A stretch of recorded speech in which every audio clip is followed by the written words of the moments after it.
Hey, what is going on, guys? In this video today, we're going to be doing a guide on next-gen gaming hardware, and specifically taking a look at what you're going to need to get 120 FPS on next-gen Fortnite. Ever since the new 120 FPS mode was added into the game, I've seen a lot of people say things like, bro, I got a next-gen console, but it doesn't allow me to use 120 FPS mode. What do I need for that to be an option? And I get it, if you don't really understand certain aspects of gaming technology, it can be pretty confusing, so my hope is that this video will be able to help. But we're also going to talk about the other types of gaming accessories, such as controllers and headsets, because I've also seen a lot of people confused about what will work on next gen, what won't. Will they have to go out and buy some new headset or something? And that part can be extra confusing because it's actually kind of different depending on whether you have a PS5 or Xbox Series X/S. So I think this video will be helpful whether you already have a next-gen console or if you're just planning to get one in the future. So without further ado, let's get right into it.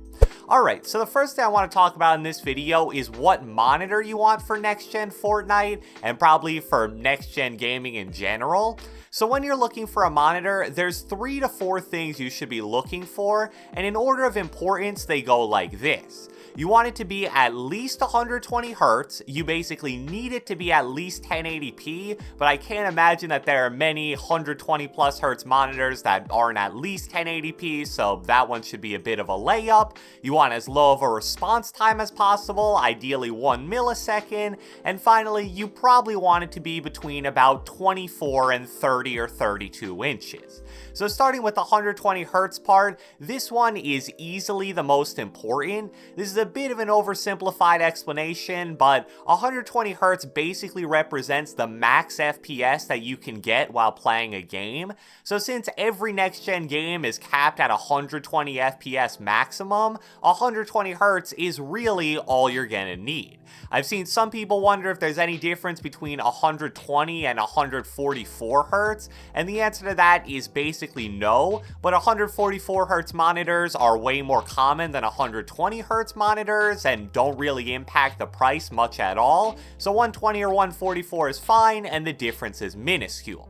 Now when it comes to display resolution, the interesting thing you're going to have to decide between is getting a 1080 or 1440p monitor. That is, unless you're on Xbox Series S, because that caps out at 1080p, so there's really no reason to go for 1440 if you're mainly playing Fortnite. But using Fortnite as an example, for the Xbox Series X or PS5, it runs 120 FPS at 1440p quality, so the game will look a little nicer on a 1440 monitor versus a 1080 monitor. Now, how big of a difference are we talking? Well, it really depends on the person. Some people say that going from 1080 to 1440 is very noticeable. Other people say it's a little noticeable, but definitely not a huge deal unless you're playing a game where graphics are really part of the appeal. You can just search 1080p versus 1440 into YouTube, and you'll find a bunch of videos that show a side-by-side in certain games, so you can sort of compare the difference yourself, but just be warned, since YouTube compresses the bitrate of videos, the difference will be a little less pronounced than it would be in real life. Now the reason why this decision is so important is because 1080 versus 1440p is going to be the biggest factor that changes the price of a monitor. You can get a pretty darn nice 120 Hz 1080p 1 millisecond response time monitor for right around $200 to $250 if you maybe shop around a little and find some deals.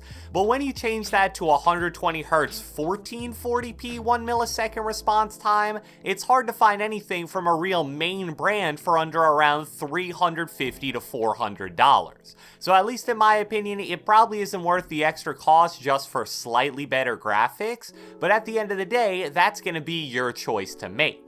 And then the final two factors, which I haven't discussed yet, are response time and monitor size, but for the most part, those are fairly self-explanatory. If you get a 4 or 5 millisecond response time monitor, things are just going to feel extra delayed on your screen, and when it comes to a game like Fortnite, where input delay with controller is already a pretty major problem, I wouldn't want to add to that, which is why I'd make sure to get 1 millisecond response time. So as long as you check the 120Hz and 1080p boxes, you'll be able to play any game including Fortnite at either 120 FPS at 1080p or 60 FPS at 4K. Just make sure that when you do eventually get your monitor that you set your console to 120Hz as well, or else it obviously won't matter what the monitor's at. So now that we covered that, the next thing I want to discuss are the other gaming accessories and how they're affected by next gen. Starting with controllers, I've talked about this in depth before, so I'll only just quickly recap it now. On the Xbox side of things, you can use any previous model of Xbox One controller for any game on the Xbox Series X/S. Microsoft did a great job with that, so you have nothing to worry about on that front whatsoever. With PS5 though, Sony definitely dropped the ball. You can only use PS4 controllers on PS5 if you're playing the PS4 backwards compatible version of a game.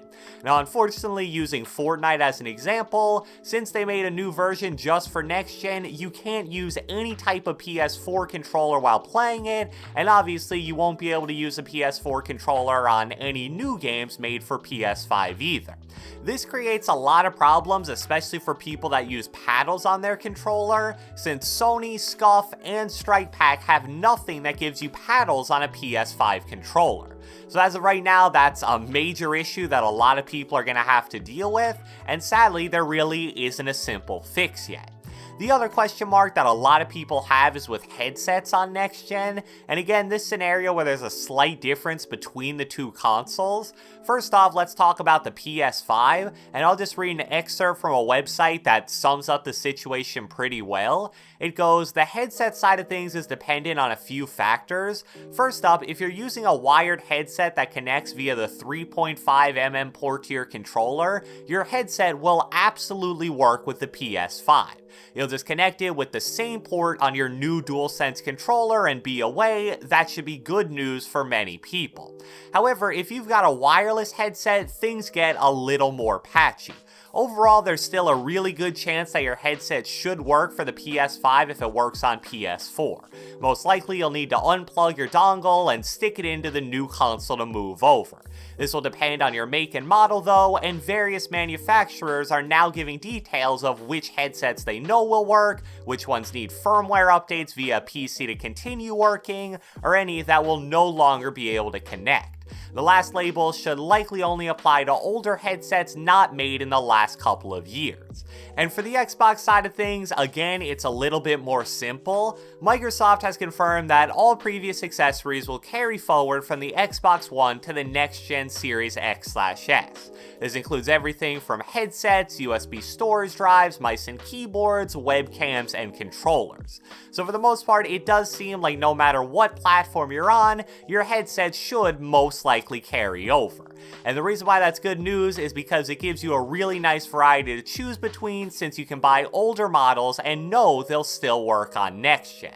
So I hope you guys enjoyed this video, and if you watched the entire thing, be sure to let me know with a comment down the comment section below. I want to know, do you already have a 120+ Hz monitor, or are you rocking with something below that? Be sure to leave a like, leave a comment, subscribe, turn on post notifications, do whatever the heck you want, and I will catch you guys next time.